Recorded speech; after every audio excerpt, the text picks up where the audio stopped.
8. Das profundezas de uma viela, um cheiro de café sendo torrado, café de verdade, não café Victory, se espalhou pela rua. Winston fez uma pausa involuntária. Viu-se, por 2 segundos talvez, de volta ao mundo semi-esquecido da infância. Uma porta bateu, dando a impressão de estancar o cheiro tão abruptamente quanto se ele fosse um som. Winston andara vários quilômetros pelas ruas e sua úlcera varicosa latejava. Era a segunda vez em 3 semanas que deixava de comparecer aos encontros noturnos do centro comunitário. Atitude temerária, pois sabia-se que o comparecimento de cada um era meticulosamente monitorado. Em princípio, os membros do partido não dispunham de tempo livre e só ficavam sozinhos quando estavam na cama.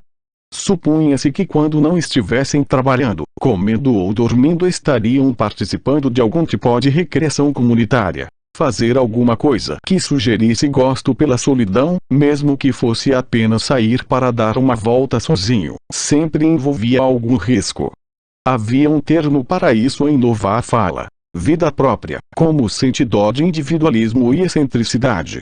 Naquele fim de tarde, porém, ao sair do ministério, Winston se deixou tentar pela fragrância que pairava no ar de abril. O azul do céu tinha uma calidez que ele ainda não sentira naquele ano, e de repente a noite no centro, sempre arrastada e barulhenta, com suas brincadeiras exaustivamente enfadonhas, suas palestras, sua camaradagem forçada, movida a gin, pareceu-lhe uma ideia intolerável. Winston cedeu ao impulso e, em vez de seguir para o ponto de ônibus, perdeu-se no labirinto londrino, caminhando primeiro para o sul, depois para o leste, depois para o norte de novo, errando por ruas desconhecidas sem se preocupar muito com o destino de seus passos. Se é que há esperança, escrevera no diário, a esperança está nos proletas. Essas palavras insistia a voltar-lhe à mente. Afirmação de uma verdade mística e de um absurdo evidente. Ele estava em algum lugar das favelas indistintas e pardacentas que se estendiam a norte e a leste do que no passado fora a estação de Sem Pâncras. Avançava por uma rua margeada por 2 fileiras de sobradinhos com entradas ruinosas que davam direto na calçada que, curiosamente, lembravam um pouco buracos de ratos. Entre as pedras do calçamento, formavam-se aqui e ali poças de água suja. Um mar de gente circulava pelas passagens escuras que davam acesso aos sobradinhos e pelos becos transversais à rua. Mocinhas na flor da idade com os lábios grosseiramente besuntados de batom e rapazes correndo atrás das mocinhas e mulheres inchadas que andavam gingando e indicavam o que seria das mocinhas dali a 10 anos e velhos recurvados arrastando os pés virados para fora e crianças descalças e maltrapilhas que brincavam nas poças d'água e às vezes saíam em disparada, afugentadas pelos gritos coléricos das mães. Possivelmente um quarto das janelas que davam para a rua estava quebrado ou tinha sido tampado com tábuas. A maioria das pessoas não reparava em Winston. Algumas o observavam como uma espécie de curiosidade contida. 2 mulheres monstruosas, de antebraços cor de tijolo cruzados sobre o avental, conversavam diante de uma porta. Quando ele se aproximou, fragmentos da conversa chegaram a seus ouvidos. Eu falei pra ela, você tem toda a razão, foi o que eu disse. Mas eu queria ver você no meu lugar, apostou que tinha feito igual. Criticar é fácil, eu falei, mas você não temos problemas que eu tenho é verdade, disse a outra, é isso mesmo, é isso mesmo. As vozes estridentes calaram-se de repente. As mulheres o estudaram com um silêncio hostil enquanto ele passava. Mas não era bem hostilidade. Só uma espécie de cautela, o retesamento momentâneo, como o provocado pela passagem de um animal estranho. Numa rua como aquela, o macacão azul do partido não tinha como ser uma visão comum. Os policiais da patrulha provavelmente o parariam se topassem com ele. Posso ver seus documentos, camarada. O que está fazendo aqui? A que hora saiu do trabalho? É esse o caminho que costuma fazer para ir para casa? E assim por diante. Não que houvesse diretrizes proibindo a pessoa de fazer trajetos inusitados ao voltar para casa, mas era o suficiente para a polícia das ideias ficar alerta, caso fosse informada. De repente a rua inteira entrou em ebulição.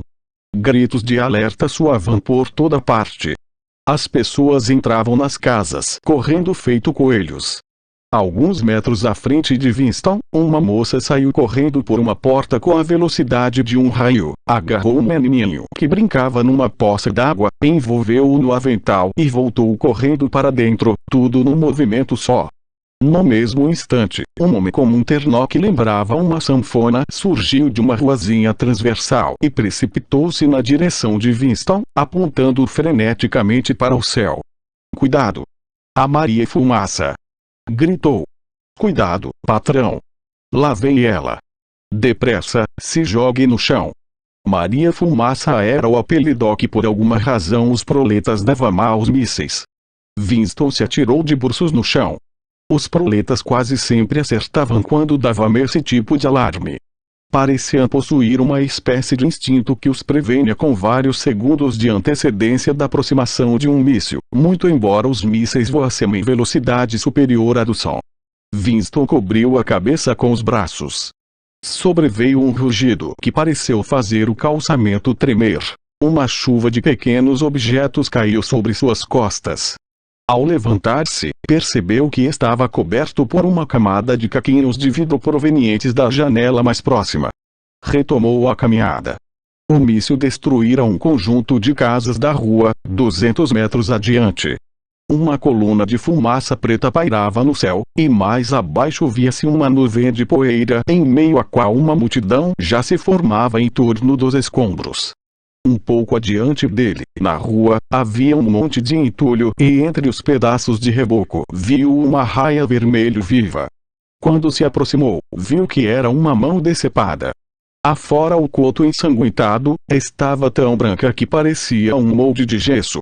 Chutou aquele troço para a sarjeta e depois, querendo evitar a multidão, entrou por uma ruazinha à direita. Em 3 ou 4 minutos estava fora da área atingida pelo míssil e a vida sórdida e tumultuosa das ruas seguia seu curso como se nada tivesse acontecido. Eram quase 8 e os estabelecimentos que vendiam bebidas alcoólicas aos proletas, pubs, era como os chamavam, estavam lotados de fregueses. De suas portas de vai-vem encardidas, que se abriam e fechavam sem parar, vinha um cheiro de urina, serragem e cerveja rançosa. Num canto formado pela fachada saliente de uma casa, viam-se 3 homens, bem próximos uns dos outros, o do meio segurando um jornal dobrado que os outros 2 examinavam por cima dos ombros dele. Ainda antes de chegar suficientemente perto para distinguir a expressão que tinham no rosto, Winston notou, através de cada detalhe de seus corpos, como estavam absorvidos. Percebia-se que a notícia que liam era coisa séria. Estava a alguns passos de distância quando de repente o grupo se desfez e teve início uma altercação violenta entre 2 dos homens. Por alguns instantes, pareceram prestes a chegar às vias de fato. "Você tá surdo ou o quê? Tô falando que faz mais de um ano que não dá nada com 7 no final." "Deu 7, sim, eu sei que deu." "Não deu não. Lá em casa eu tenho tudo anotado. Faz mais de 2 anos que anoto esses números num pedaço de papel. Anoto tudo, não fica nada de fora. E tô falando que faz um tempo que não dá nada com 7 no final, mas eu garanto que deu 7. Se você quiser, te falo até a droga do número. O final eu sei que era 407. Isso em fevereiro, na segunda semana de fevereiro uma ova. Tenho esses números lá em casa, direitinho. E tô falando aqui, parem de encher o saco," disse o terceiro sujeito. Falavam da loteria. 30 metros adiante, Winston olhou para trás. Continuavam discutindo, semblantes febris, fanatizados. A loteria, com seus prêmios semanais milionários, era o único acontecimento público que efetivamente despertava o interesse dos proletas. Era muito provável que para milhões deles a loteria fosse o principal, se não o único, motivo para continuar vivos. Era seu deleite, sua loucura, seu analgésico, seu estimulante intelectual. Quando o assunto era loteria, até gente que mal sabia ler e escrever parecia capaz de cálculos complexos e de impressionantes façanhas mnemônicas. Um verdadeiro exército de indivíduos ganhava a vida vendendo sistemas, prognósticos e amuletos da sorte. O trabalho de Winston nada tinha a ver com a loteria, cuja administração estava sob a responsabilidade do Ministério da Pujança, porém ele sabia, aliás, todos no partido sabiam, que os prêmios eram em boa parte imaginários. Só as quantias pequenas eram realmente pagas, pois os vencedores dos maiores prêmios eram pessoas inexistentes. Na ausência de intercomunicação efetiva entre as diversas regiões da Oceânia, não era difícil operar o esquema.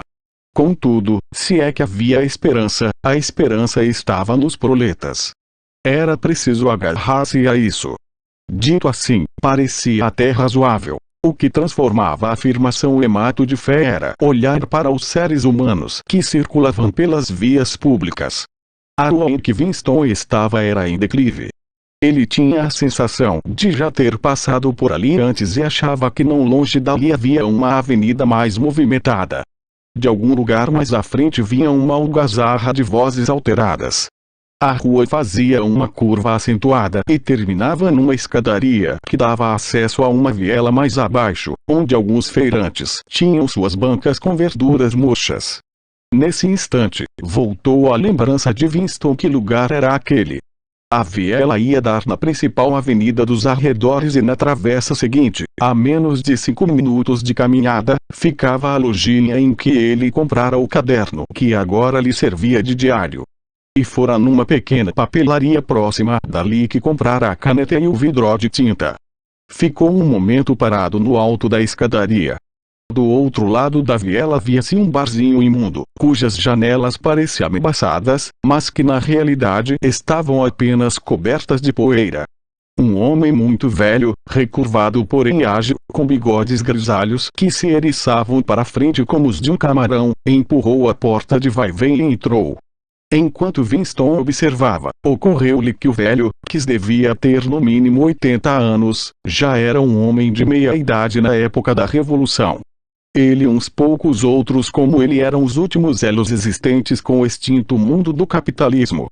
A geração mais velha fora quase totalmente eliminada pelos grandes expurgos dos anos 1950 e 60, e o terror imposto aos que continuaram vivos os reduzirá havia muito a um estado de completa rendição intelectual.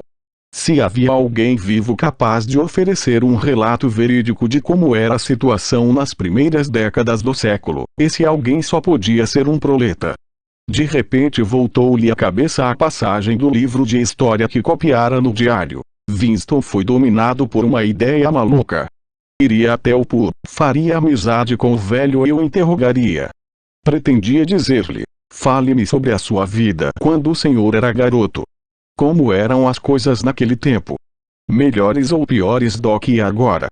Com passos apressados para não ter tempo de ficar com medo, Winston desceu a escadaria e atravessou a ruazinha estreita. Aquilo era loucura, claro. Como de hábito, não havia nenhuma norma expressa que proibisse a pessoa de conversar como os proletas e frequentar seus pubs, mas aquela era uma atitude inusitada demais para passar despercebida. Se a patrulha aparecesse, Winston podia alegar um mal-estar súbito, porém era improvável que acreditassem nele. Empurrou a porta e foi afrontado por um cheiro péssimo de cerveja rançosa, um cheiro de queijo velho. Assim que entrou, o volume do vozerio reduziu-se à metade. Sentia atrás das costas todos os olhares cravados em seu macacão azul. Um jogo de dardos e mandamento do outro lado do salão chegou a ser interrompido por uns 30 segundos. O velho que Winston seguira estava junto ao balcão discutindo com o barman, um rapaz grande, forte, donos de um nariz adunco e antebraços colossais. Formando um semicírculo ao redor, alguns outros fregueses assistiam à cena de copo na mão. Falei com educação, não falei? Dizia o velho, empertigando os ombros, belicoso. Está me dizendo que não tem uma caneca de um quartilho nesta porcaria de boteco. E que droga de quartilho é essa? Retrucou o barman, inclinando-se para a frente, as pontas dos dedos apoiadas no balcão. Ó o sujeito. Diz que é dono de botequim e não sabe o que é quartilho. Ora, um quartilho é um quartol de galão. Daqui a pouco vou ter que te ensinar o ABC. Nunca ouvi falar, disse laconicamente o barman. Nós, aqui, só temos copos de 1 litro e copos de meio litro. Estão nessa prateleira bem na sua frente. Eu quero um quartilho, insistiu o velho. É a coisa mais fácil do mundo tirar um quartilho. No meu tempo não tinha esse negócio de litro. No seu tempo as pessoas viviam em cima das árvores, disse o barman, olhando de relance para os outros fregueses. Estouraram risadas, e o mal-estar causado pela chegada de Winston aparentemente se dissipou. O rosto do velho, com a barba grisalha por fazer, assumira um tom róseo muito vivo. Ele se virou, resmungando sozinho, e deu de cara com Winston. Winston agarrou-o gentilmente pelo braço. Posso lhe oferecer um drink? Ora, muito obrigado, disse o outro, empertigando novamente os ombros. Parecia não ter reparado no macacão azul de Winston. Um quartilho. Acrescentou para o barman com agressividade.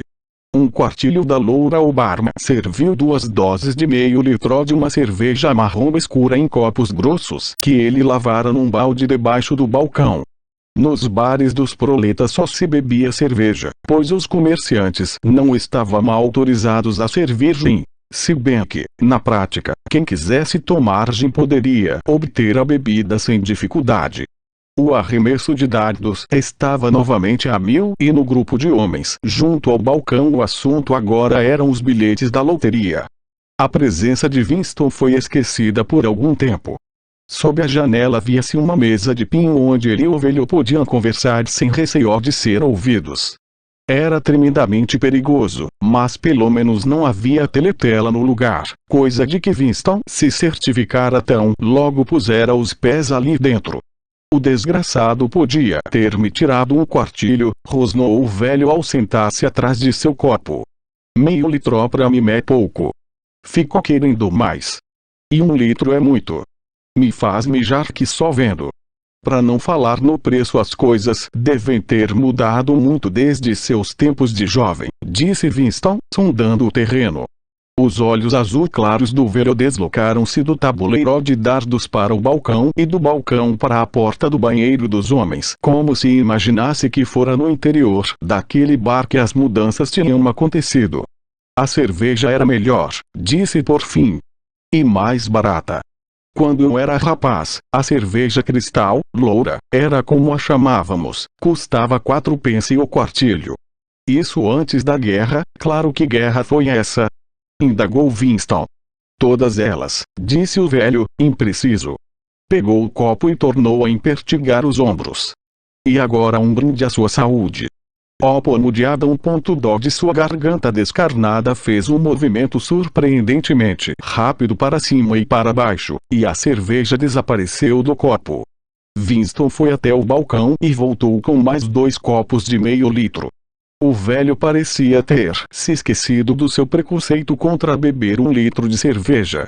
O senhor é bem mais velho que eu, disse Winston. Provavelmente quando eu nasci já era um homem feito. Deve se lembrar de como eram as coisas nos velhos tempos, antes da Revolução. A bem da verdade, as pessoas da minha idade não sabem nada sobre essa época. Só temos os livros para nos contar, e os livros talvez não digam a verdade. Gostaria de saber o que o senhor pensa a respeito. Os livros de história dizem que a vida antes da Revolução era completamente diferente de como é hoje. Imperava a mais terrível opressão, injustiça, miséria, uma coisa inimaginável de tão ruim. Aqui em Londres, parece que a maioria das pessoas nascia e morria sem ter como se alimentar direito. Metade não tinha nem botinas para calçar. Trabalhavam 12 horas por dia, paravam de estudar aos 9 anos e dormiam 10 em um quarto. Também dizem que havia um número extremamente pequeno de indivíduos, um número que não ultrapassava a casa dos milhares, chamavam-se capitalistas, que eram ricos e poderosos. Possuíam tudo que podia ser possuído. Moravam em casarões suntuosos, tinham 30 empregados, circulavam pelas ruas em automóveis e carruagens puxadas por 2 parelhas de cavalos, bebiam champanhe, usavam cartola. O semblante do velho se iluminou de repente. Cartolas? Disse. Que coisa engraçada o senhor falar nisso. Ontem mesmo eu estava pensando nelas. Sei lá por que cargas d'água fui lembrar. Tava só pensando. Faz uma porção de tempo que não vejo uma cartola. Os caras deram um fim nelas. A última vez que pus uma na cabeça foi no enterro da minha cunhada. Isso foi bom, não vou lembrar a data, mas deve de ter sido uns 50 anos atrás. Era alugada, claro, as cartolas não têm tanta importância, disse Winston com paciência. A questão é que esses capitalistas, eles e um punhado de advogados e gente da igreja, e assim por diante, um pessoal que vivia às custas deles, éramos donos do mundo. Tudo que existia era em proveito deles. Vocês, as pessoas comuns, os trabalhadores, eram escravos deles. Eles podiam fazer o que quisessem com vocês. Podiam mandar vocês para o Canadá feito gado. Podiam dormir com as filhas de vocês, se quisessem. Podiam mandar açoitar vocês. Vocês tinham de tirar o boné quando passavam por eles. Todo capitalista era acompanhado por um bando de lacaios que, o semblante do velho tornou a se iluminar. Os lacaios. Disse. Tá aí uma palavra que eu não escutava desde o tempo do onça.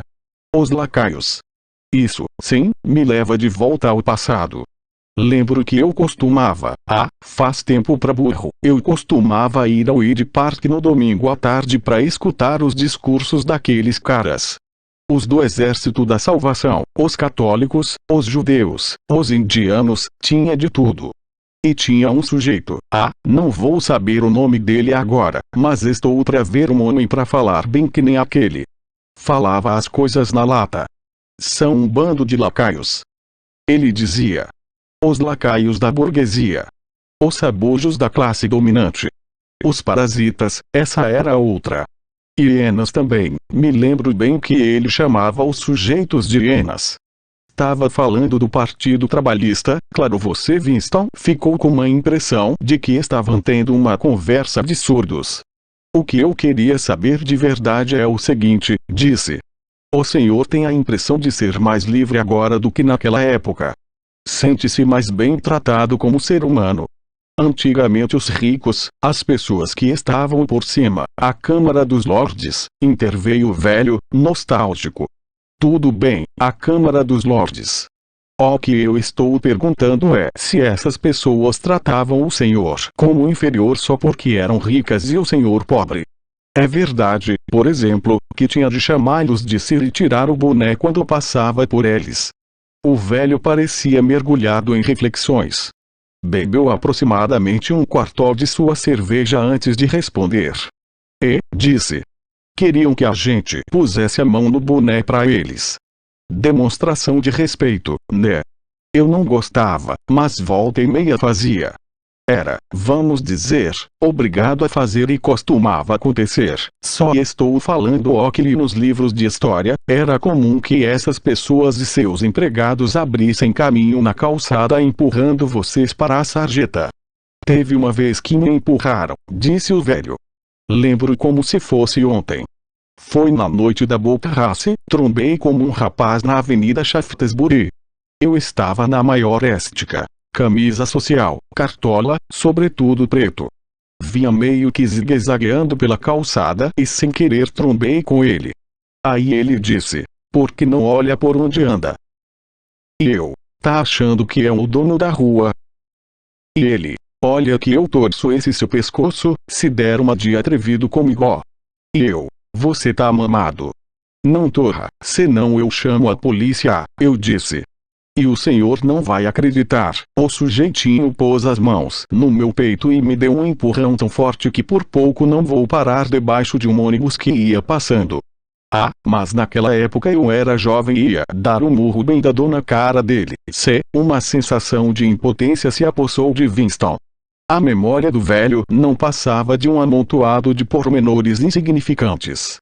Podia passar o dia inteiro interrogando e nenhuma informação relevante viria à tona. Os relatos históricos do partido podiam até certo ponto ser verdade. Podiam ser até completamente verdade. Fez uma última tentativa. Talvez eu não tenha sido claro, disse. O que estou tentando dizer é o seguinte. O senhor já viveu muitos anos. Metade da sua vida se passou antes da Revolução. Em 1925, por exemplo, o senhor já era adulto. Pelo que consegue se lembrar, diria que em 1925 a vida era melhor do que agora ou pior. Se pudesse escolher, preferiria viver naquela época ou na de agora? O velho olhou pensativo para o tabuleiro dos dardos. Terminou de beber a cerveja com goles mais vagarosos do que antes. Quando abriu a boca para falar, tinha um ar tolerante, filosófico, como se a cerveja tivesse abrandado sua rudeza. Eu sei o que o senhor quer que eu fale, disse. Quer que eu fale que preferia ser jovem de novo. Se perguntar para todo mundo, a maioria vai dizer que preferia ser jovem de novo. Os jovens são fortes, têm saúde para dar e vender. Quando chega na minha idade, a pessoa tá sempre com algum problema. Os meus pés me matam e a minha bexiga está que é uma desgraça. Tenho de levantar 6, 7 vezes à noite. Por outro lado, ficar velho tem muita vantagem. A gente não se preocupa tanto. Não quer mais saber de mulher, e isso é um troço fantástico. Acredite se quiser, mas faz quase 30 anos que não tenho mulher. E nem queria ter, sabia? A verdade é essa. Winston encostou as costas no parapeito da janela. Não adiantava insistir. Estava prestes a pedir mais 2 copos de cerveja quando o velho de repente se levantou e precipitou-se com seus passos arrastados na direção do mictório fedorento que ficava a um lado do salão. O meio litro adicional já estava fazendo efeito. Por 1 ou 2 minutos, Winston ficou olhando para o seu copo vazio e mal se deu conta quando seus pés o levaram de volta para a rua. Dali a no máximo 20 anos, refletiu, aquela questão tão enorme e tão simples, antes da Revolução a vida era melhor do que agora. Deixaria de uma vez por todas de ser respondível. Mas no fundo a pergunta já era irrespondível, visto que os poucos e esparsos sobreviventes do mundo antigo que ainda era possível encontrar mostravam-se incapazes de comparar uma era com a outra.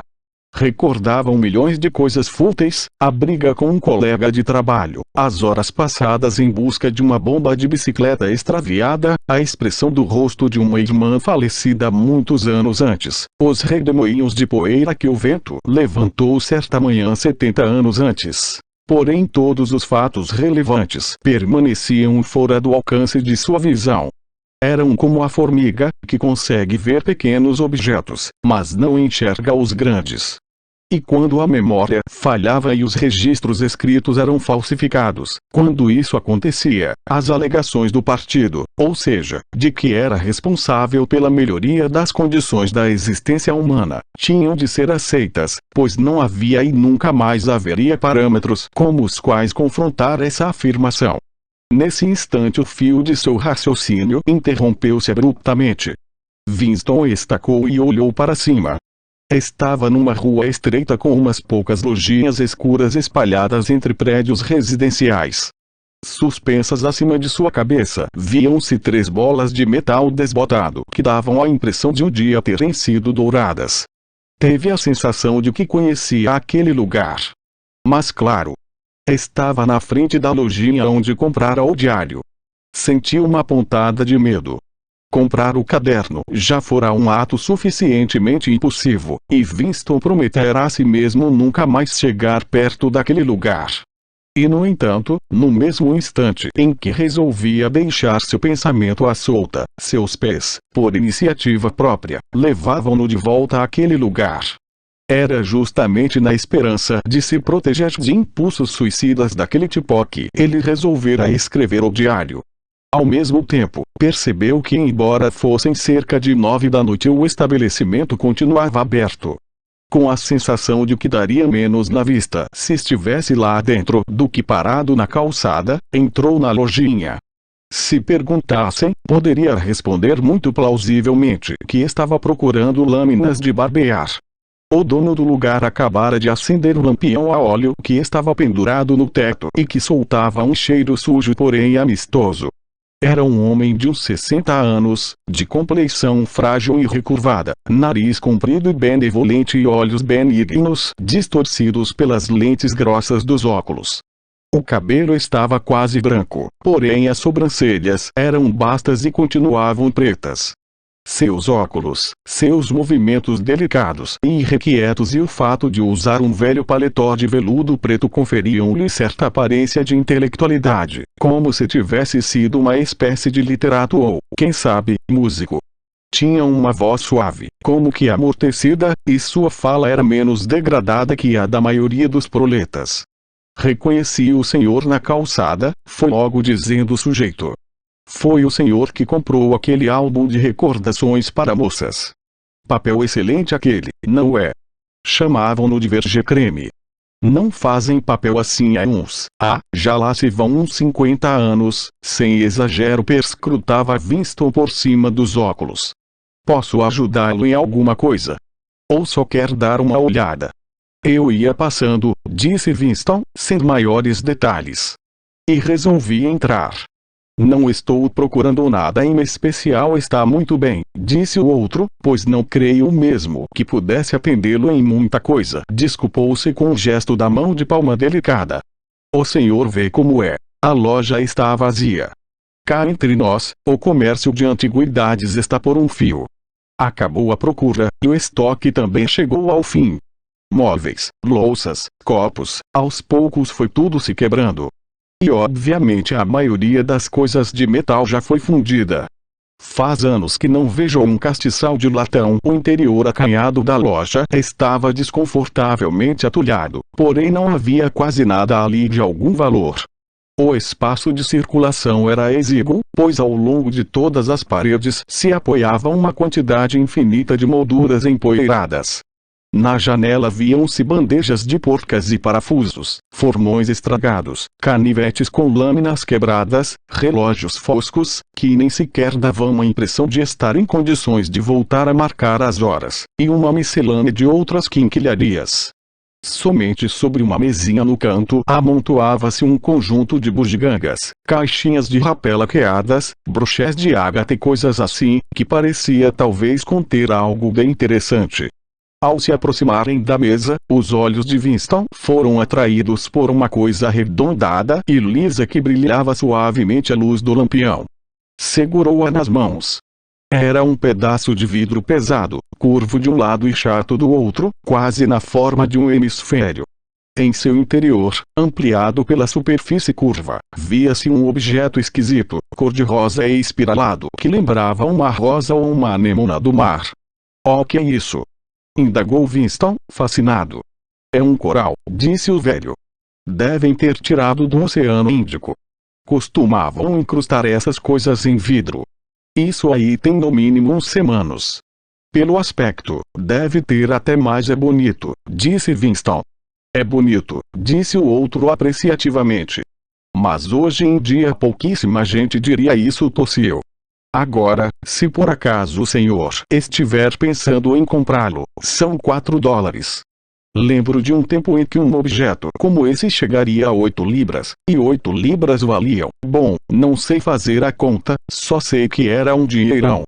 Mas alguém lá liga para antiguidades autênticas hoje em dia, mesmo as poucas que sobraram. Winston pagou depressa os $4 e enfiou o objeto cobiçado no bolso. Fora seduzido não tanto por sua beleza, mas principalmente pela impressão de que aquilo pertencia a uma era muito diferente da atual. O vidro delicado, com bolinhas que lembravam gotas de chuva, não se assemelhava a nenhum tipo de vidro que conhecesse. A coisa era duplamente atrativa por conta de sua aparente inutilidade, embora Winston intuísse que sua finalidade original fosse servir como peso de papéis. Pesava bastante no bolso, mas por sorte não formava uma protuberância que chamasse muito a atenção. Era um objeto esquisito e até mesmo comprometedor para estar entre os pertences de um membro do partido. Uma vaga atmosfera de suspeição pairava sobre tudo que fosse antigo e, no limite, belo. O velho ficara perceptivelmente mais animado depois de receber os $4. Winston se deu conta de que ele teria se contentado com 3 ou mesmo com 2 dólares. Lá em cima tem outra salinha em que talvez o senhor queira dar uma espiada, disse. Não tem muita coisa lá. Só uma peça ou outra. Mas, se formos subir, vamos precisar de luz. Acendeu outro lampião e, com as costas inclinadas, conduziu Winston por uma escada íngreme e gasta e por um corredor minúsculo até chegar a um aposento que não dava para a rua, e sim para um pátio com piso de seixos arredondados e uma floresta de coifas de chaminé. Winston percebeu que os móveis continuavam dispostos como se o cômodo fosse habitado no dia a dia. Havia um tapete comprido no chão, um ou 2 quadros nas paredes e uma poltrona funda e amassada ao lado da lareira. O relógio de vidro antiquado, com mostrador de 12 horas, tic-taqueava sobre a borda da lareira. Debaixo da janela, e ocupando quase um quarto do aposento, via-se uma cama enorme, ainda dotada de colchão. Moramos neste quarto até minha mulher morrer, disse o velho, como quem se desculpa. Estou vendendo a mobília aos poucos. Veja essa cama de mogno. Tirando os percevejos, é uma cama belíssima.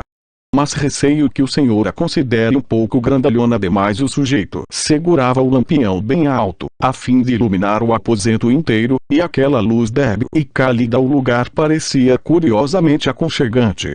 Como um raio, passou pela cabeça de Winston a ideia de que talvez fosse fácil alugar aquele quarto por alguns dólares por semana, se ousasse assumir o risco.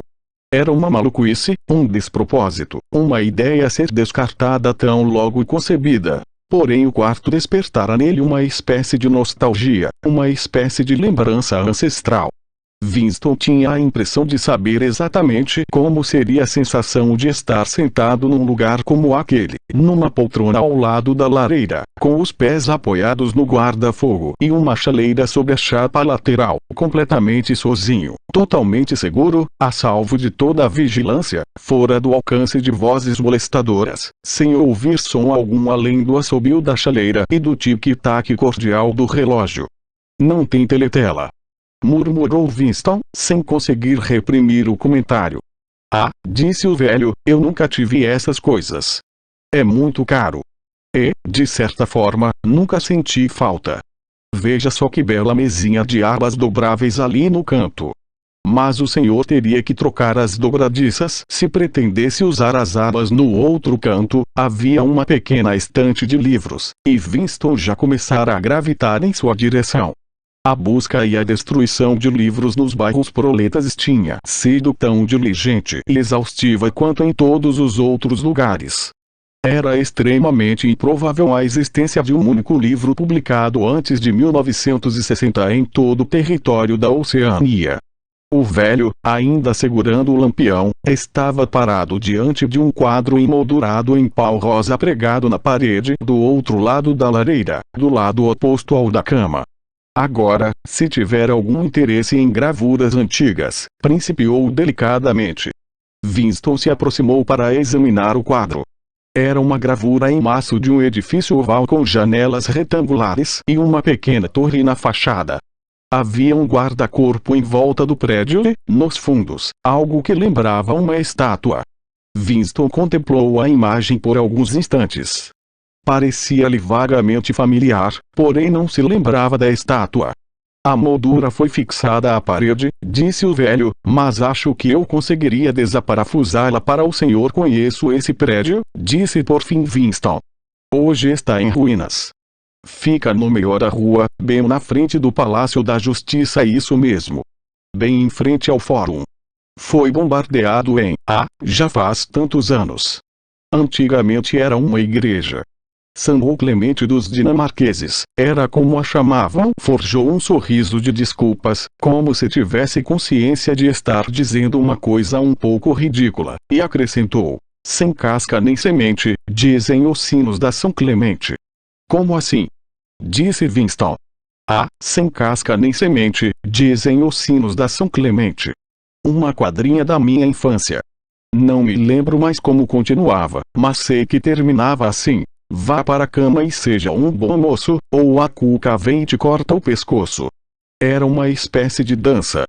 As pessoas se davam as mãos e ficavam com os braços levantados, formando uma espécie de túnel, e a gente passava embaixo, e quando cantavam, ou a cuca vem e te corta o pescoço, os outros abaixavam os braços e pegavam você.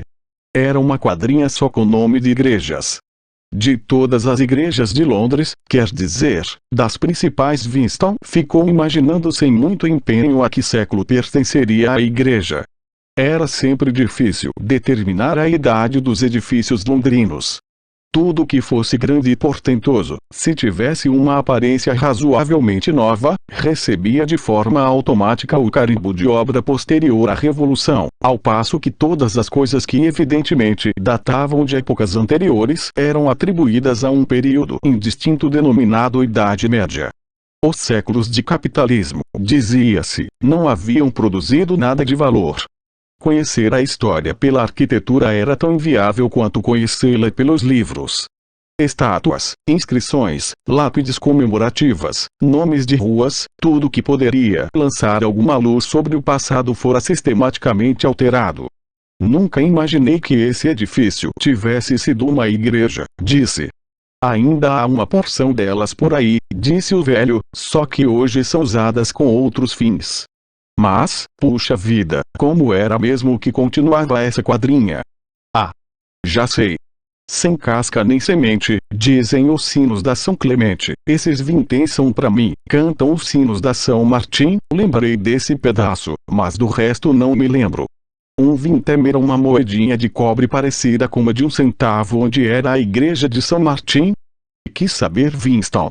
A de São Martim? Essa ainda existe. Fica na Praça Victory, ao lado da galeria de pintura. Um prédio com uma espécie de pórtico triangular, colunas na frente e uma escadaria enorme. Winston conhecia bem o lugar. Era um museu usado para vários tipos de exibições propagandísticas. Modelos em escala de mísseis e fortalezas flutuantes, figuras de cera representando as atrocidades cometidas pelos inimigos e coisas assim. São Martim dos Campos, era como a chamavam, acrescentou o velho, embora eu não me lembre de campo nenhum por aquelas bandas. Winston não comprou a gravura. Seria algo ainda mais impróprio do que o peso de papel de vidro. E não poderia levá-la para casa, a menos que a retirasse da moldura. Todavia, deixou-se ficar mais alguns minutos conversando com o velho, cujo sobrenome, conforme descobriu, não era Verx, como se poderia talvez deduzir pelo letreiro na fachada da loja, mas Charrington. Aparentemente o Sr. Charrington era um viúvo de 63 anos que morava naquela loja havia 30 anos. Ao longo de todo aquele tempo tivera a intenção de alterar o nome gravado na vitrine, porém jamais conseguira levar a cabo sua intenção. Enquanto conversavam, os versos relembrados da quadrinha teimavam em vir à cabeça de Winston. Sem casca nem semente, dizem os sinos da São Clemente, esses vinténs são pra mim, cantam os sinos da São Martim. Curioso, mas quando dizia isso a si mesma, a pessoa tinha de fato a impressão de ouvir os sinos. Os sinos de uma Londres perdida que ainda existia em algum lugar, disfarçada e esquecida. Um campanário fantasmagórico após o outro, parecia-lhe ouvi-los repicar. Contudo, até onde se lembrava, na vida real nunca ouvira as badaladas de um sinó de igreja. Despediu-se do Sr. Charrington e desceu a escada sozinho, pois não queria que o velho o visse inspecionando detidamente a rua antes de sair. Já tomara a decisão de que, passado um tempo razoável, um mês, digamos, se arriscaria a visitar a loja outra vez. Não haveria de ser mais perigoso do que escapulir de uma noite no centro. O verdadeiro ato de loucura fora voltar ali depois da aquisição do diário e sem saber se podia confiar no proprietário da loja. Agora, que se dane. Sim, pensou novamente, ele voltaria. Compraria outros restos de belas bugigangas. Compraria a gravura da São Clemente dos dinamarqueses, depois a retiraria da moldura e a levaria para casa escondida debaixo da jaqueta de seu macacão. Arrancara da memória do Sr. Charrington o restante daquele poema. Até o projeto insanos de alugar o cômodo do andar de cima tornou a relampejar fugazmente em sua cabeça. Por 5 segundos, Talvez o entusiasmo o deixou desatento, e Winston saiu para a calçada sem antes dar uma espiada pela janela. Tinha até começado a cantarolar baixinho, numa melodia improvisada. Sem casca nem semente, dizem os sinos da São Clemente, esses vinténs são pra mim, cantam-os. Súbito, seu coração pareceu virar gelo e seus intestinos, água. Um vulto de macacão azul vinha pela calçada, a não mais de 10 metros de distância. Era a moça do departamento de ficção, a garota de cabelo preto. Embora começasse a escurecer, Winston não teve dificuldade em reconhecê-la. Ela o encarou por um breve instante, depois se afastou com passos rápidos, como se não o tivesse visto. Completamente paralisado, Winston ficou alguns segundos sem conseguir sair do lugar. Depois virou-se para a direita e começou a caminhar com passos duros, sem se dar conta de que ia na direção errada. Fosse como fosse, aquilo resolvia uma questão. Agora não havia mais dúvida de que a garota o espionava. De certo o seguira até ali. Não era verossímil que fosse um simples fruto do acaso ela estar passando pela mesma ruazinha obscura, a quilômetros de distância dos bairros em que viviam os membros do partido. Seria muita coincidência. Se era de fato uma agente da polícia das ideias ou apenas uma espiã amadora movida pelo excesso de zelo, pouco importava. Bastava que estivesse a observá-lo. Provavelmente também o vira entrar no pub. Era difícil caminhar. No interior do bolso, a bola de vidro chocava-se contra sua coxa a cada passo que ele dava, e Winston sentiu a tentação de jogá-la fora. O pior era a dor de barriga. Por alguns minutos teve a sensação de que acabaria morrendo se não entrasse logo num banheiro. Mas num lugar como aquele certamente não havia banheiros públicos. Depois o espasmo passou, deixando em seu lugar uma dorzinha chata. A rua era um beco sem saída. Winston estacou e passou vários segundos sem saber direito o que fazer. Em seguida deu meia volta e começou a refazer seus passos. Ao dar meia volta, ocorreu-lhe que a moça cruzara com ele havia não mais que 3 minutos e que, se corresse, provavelmente conseguiria alcançá-la. Poderia persegui-la até um lugar sossegado e depois esmagar seu crânio com uma pedra do calçamento. O pedaço de vidro que tinha no bolso já seria pesado o suficiente para o serviço. Só que foi obrigado a abandonar o plano na mesma hora, pois mesmo a ideia de fazer algum tipo de esforço físico lhe era insuportável. Não conseguia correr, e não seria capaz de atacar ninguém. Além do mais, ela era jovem e forte e trataria de defender-se. Pensou também em ir às pressas para o centro comunitário e ficar por lá até o lugar fechar, forjando assim um álibi parcial para aquela noite. Mas isso também era impossível. Uma lassidão mortal se apossara dele. A única coisa que Winston queria era voltar rapidamente para casa, sentar-se e ficar quieto num canto. Passava das 10 quando chegou ao apartamento. Às 11h30, o fornecimento de luz seria cortado na central. Foi até a cozinha e tomou quase uma xícara de gin Victory, depois sentou-se à mesa da alcova e tirou o diário da gaveta. Não o abriu de imediato, porém. Na teletela, uma voz feminina estridente entoava uma canção patriótica. Winston olhava fixamente para a capa marmorizada do caderno, tentando eliminar aquela voz de sua consciência. Era a noite que eles prendiam as pessoas, sempre à noite. O ideal era a pessoa se matar antes que a capturassem. Algumas incontestavelmente faziam isso. Muitos dos desaparecimentos na realidade eram suicídios. Entretanto, era preciso uma coragem desesperada para se matar no mundo em que em parte alguma era possível obter armas de fogo ou venenos de ação rápida e segura. Como uma espécie de perplexidade, Winston refletiu sobre a inutilidade biológica da dor e do medo, a perfídia do corpo humano, que invariavelmente se entregava à inércia justo no momento em que se fazia necessário um esforço especial. Poderia ter silenciado a moça de cabelo preto se tivesse agido com rapidez. Mas, exatamente porque o perigo que corria era tão extremo, perdera a capacidade de agir. Ocorreu-lhe que em momentos de crise o embate da pessoa nunca era com um inimigo externo, mas sempre com seu próprio corpo. Naquele momento mesmo, e apesar do gin, a dorzinha chata que sentia no estômago impedia de encadear os pensamentos. E o mesmo acontece, observou ele, em todas as situações aparentemente heroicas ou trágicas. No campo de batalha, na câmara de tortura, num navio prestes a ir a pique, os motivos pelos quais a pessoa luta são sempre esquecidos, porque o corpo se dilata até ocupar o universo inteiro, e mesmo quando a pessoa não está paralisada pelo medo nem grita de dor, a vida é uma luta incessante contra a fome ou o frio ou a insônia, contra um estômago embrulhado ou uma dor de dente. Abriu o diário. Era importante escrever alguma coisa. Na teletela, a mulher principiara outra canção.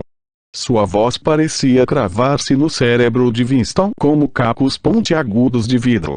Winston tentou pensar em ordem, por quem, ou para quem, o diário estava sendo escrito, mas em vez disso começou a pensar no que aconteceria com ele depois que a polícia das ideias o levasse. Não faria diferença se o matassem na mesma hora. Era previsível que fosse morto. Contudo, antes da morte, ninguém falava sobre isso, e no entanto a coisa era do conhecimento geral. Seria preciso passar pela rotina da confissão, rastejar pelo chão, implorar clemência, ouvir o estalido dos ossos se partindo, ter os dentes quebrados, ver os chumaços de cabelo ensanguentado. Por que submeter as pessoas àquilo, se o fim era sempre o mesmo? Por que não encurtar a vida delas em alguns dias ou semanas? Ninguém jamais se livrara da detenção e ninguém jamais deixara de confessar. A partir do momento em que a pessoa sucumbe ao pensamento crime, fatalmente estaria morta dali a determinado tempo. Porque então aquele horror, que não modificava nada, tinha de estar embutido no futuro.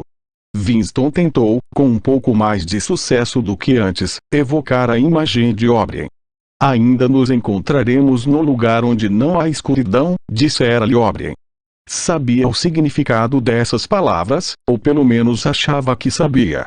O lugar onde não havia escuridão era o futuro idealizado, esse que ninguém jamais veria, mas que, graças à presciência, era possível compartilhar misticamente. Contudo, com a voz da teletela resmungando nos ouvidos, Winston não conseguia seguir em frente com o fio desse raciocínio. Levou um cigarro à boca. Não demorou para que metade do tabaco lhe caísse na língua, um pó amargo que era difícil voltar a cuspir. O rosto do grande irmão assomou-lhe na mente, desalojando-o de O'Brien. Da mesma forma como fizera alguns dias antes, tirou uma moeda do bolso e pôs-se a contemplá-la.